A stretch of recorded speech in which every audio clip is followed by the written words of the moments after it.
Yeah, hey, blind guy doing stuff, and going to make a video today on something that I like to talk about and I write about often, and is exciting news. And well, I write about cannabis a lot. It's one of my jobs I have as a cannabis writer, blind guy doing stuff. But one of the things I want to talk about around that subject, and I'm going to start doing more of these on articles that I write, and just kind of get the news out there. What I want to talk about today is Florida and medical cannabis and kind of what happened in Florida and 5 things that voters and activists need to watch out for in Florida. Now, if you didn't catch the news, Florida passed Amendment 2 in November 2016, which allowed them to have basically a full plant medical cannabis system. Before they had what's called a high CBD medical cannabis system, which was mainly just for kids and people dying. So that's really good that they had that. But a full plant medical cannabis system is way better for a lot of different reasons. So, but there's some things that people need to watch out for because and if you are into politics or even if you're not, you should probably call your legislator and kind of check in with them on this. Um, and the 5 things are number one, and this is something that's really hurting us here in Washington, are the moratoriums and bans and business quotas. So what a cannabis moratorium is counties and cities say, hey, no, you're not having the devil weed in our jurisdiction. And they pass laws and ordinances to keep them out. And what happens is the black market or the illicit market, I don't like using the black market, is the illicit market kind of it stays right there in that area because let's say you lived in town A and they had a moratorium, but town B sold medical cannabis. Well, you just drive over to you get your buddy to drive over to town B, get you some get you some cannabis, bring it back, sell it. So it really actually encourages the black market. A lot of the black market um, infrastructure remains in place. It also defeats the purpose of a medical cannabis system, which is to give the people who are sick their medicine. So if you're sick or you have cancer and you're living in one of these moratorium areas, then you're just out of luck. And so that really causes problems in moratorium. So it's very important people start calling their city councils and talking to representatives and form some type of relationship and say, hey, um, we don't want the moratoriums. We need this in our town for money. We need this for safety. We need this for the medicine. That's why we need it the most. The other thing is bans or quotas, I mean. So this is where they did this in Washington as well, and I think Colorado too.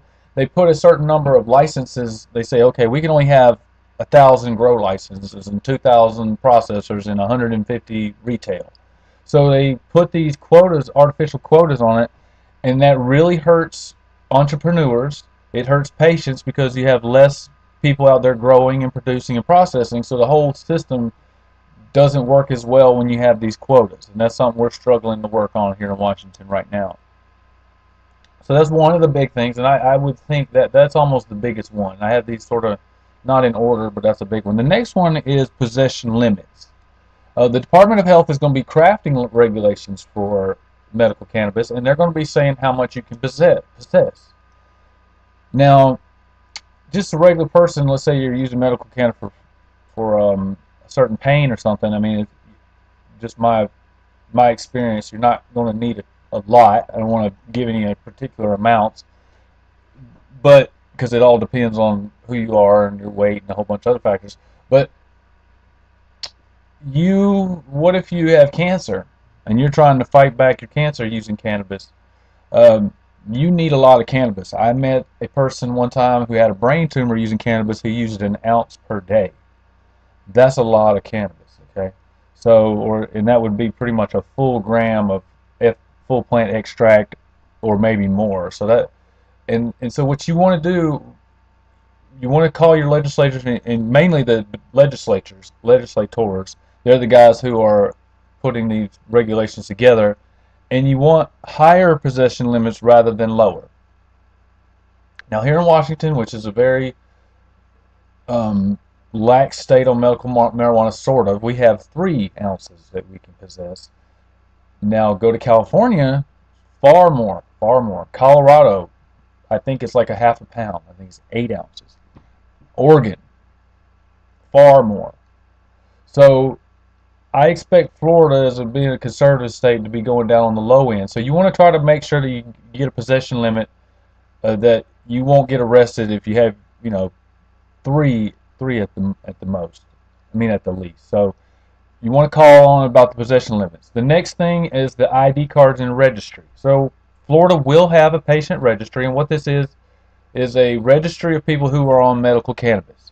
Now, preferably, we wouldn't have one of these at all, but I'm guessing they probably will. They probably will. Most states do have these registries. But here's what's important about the registry.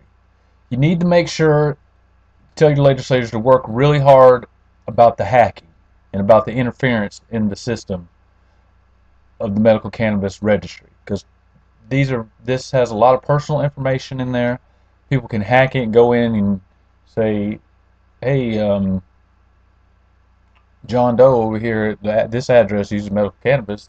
Let's go rob him. So, or let's blackmail him, or maybe we'll tell his employer, or employers will find out people are medical cannabis patients. So, there's a whole bunch of problems with this registry. We don't want them to begin with, but they're there. So, we want to try to make it secure. And then the other thing you want to do, the other thing about the registry is you need to try to limit the people who have access to it. Now, unfortunately, here in Washington, I keep going back to Washington because that's where I live, we have just a whole plethora of people who can access this registry. So you want to limit that. I mean, law enforcement is going to say they want in on it. You know, I guess you're not going to really get around that, but maybe 2 or 3 more. You don't want everybody and their brother to be able to look in on your medical records. Also, you want to make sure there's criminal penalties for accessing the registry improperly. So the next item that people need to watch out for are pesticides. Now, Florida, you're sort of lucky here because you're starting sort of from the ground up in a time when a lot of other places have been experimenting with this and having problems with pesticides over the years. Florida, you have a chance right now to start a clean system from the ground up. You want to try to promote mainly organic cannabis. So we want to grow cannabis with less pesticides, preferably no pesticides, because cannabis is different than, let's say, an apple or a other fruit that you eat, because you can't wash it off. It's a flower. If you've never handled it or anything, it's very porous. It's a plant material. It's not like an apple or something with a skin on it, so you can't wash it.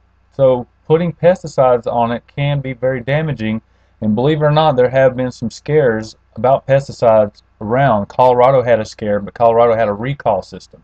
Washington doesn't have a recall system, so you want to make sure Florida has a recall system for their pesticides. You want to try to limit the kind of pesticides. There are ways to grow cannabis without pesticides. Now, on a high scale, on a very large scale, I can't really comment on that, but I do know people who grow a pretty large amount of cannabis here in Washington that don't use pesticides or use all organic things to get rid of their pests. So that's important because you don't want it to be using a medicine that's tainted with a pesticide. And last but not least is qualifying conditions. Florida's Amendment 2 offers a very wide variety of qualifying conditions. You want to make sure that these all stay in place. You want to make sure that the list doesn't get cut down. It doesn't get limited. Less people need medical cannabis. I mean, we need more people to use this plant to help them out for a wide variety of reasons. It's safer, it's better, it makes you more healthy on so many different levels. So we want to make sure the qualifying condition stays open, because you need to be agitating on these topics right now if you live in Florida, because guess what? No on 2, those people that tried to stop Florida from having medical cannabis, they're not going to go away.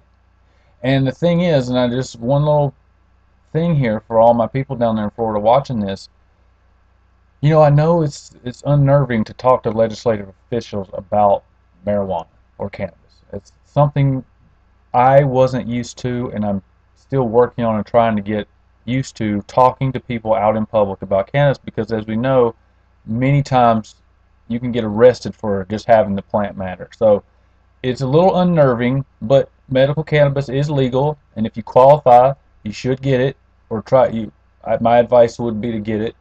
And at that point, once you have that card there, then you should have protection from arrest and an affirmative defense and all those things. So you're really in no danger. And if you're just a regular cannabis patient, no law legislatures aren't going to turn you into the police. It's not. And so you need to try to get out there and speak to the legislators. You can go out there to your county council meetings and all your meetings and speak up on this. People want to hear, and when you stand up in a room full of people in suits and ties and start talking about cannabis, they'll listen because they're not used to it. They don't. It's something out of the ordinary. So get out there, agitate Florida. Let's get a good medical cannabis system. I have a lot of family and friends live down there. I want to see you guys have this be successful. And there's a lot of opponents, so it's going to take a lot of work still to get it together. So I am the blind guy doing stuff. If you like my videos, I'm doing political stuff and other kind of stuff. Hit subscribe, share, comment, like, whatever you want to do. Have a good one. See you later. Studio mode. Stop recording button. Studio mode checkbox checked. Stop recording button. Studio mode. Stop recording button. Studio mode checkbox not checked. Stop recording button.